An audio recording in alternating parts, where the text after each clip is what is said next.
নাসিরুদ্দিনের গল্প পর্ব 11। নাসিরুদ্দিন একজন লোককে মুখ বাজার করে রাস্তার ধারে বসে থাকতে দেখে জিজ্ঞাসা করল, তার কি হয়েছে? লোকটা বলল, আমার জীবন বিস্ময় হয়ে গেছে মোল্লা সাহেব। হাতে কিছু পয়সা ছিল, তাই নিয়ে দেশ ঘুরতে বেরিয়েছিলাম, যদি কোনো সুখের সন্ধান পাই। লোকটির পাশে তার বোচকায় কতগুলি জিনিসপত্র রাখা ছিল। তার কথা শেষ হওয়া মাত্র নাসিরুদ্দিন সেই বোচকাটা নিয়ে বেদম বেগে দিল চম্পট। লোকটাও হা হা করে তার পিছু নিয়েছে, কিন্তু নাসিরুদ্দিনকে ধরে কার সাধ্য।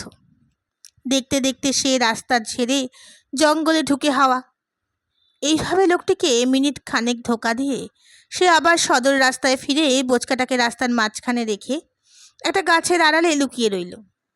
এদিকে সেই লোকটিও কিছুক্ষণ পরে হেসে হাজির। তাকে এখন আর আগের চেয়েও 10 গুণ বেশি বেজার দেখাচ্ছে, কিন্তু রাস্তায় তার বোচকাটা পড়ে আছে দেখেই সে মহাফুর্তিতে একটা চিৎকার দিয়ে তার উপর ঝাঁপিয়ে পড়ল। গাছের আড়াল থেকে নাসিরুদ্দিন বললে, দুঃখীকে সুখের সন্ধান দেবা, এও একটা উপায়।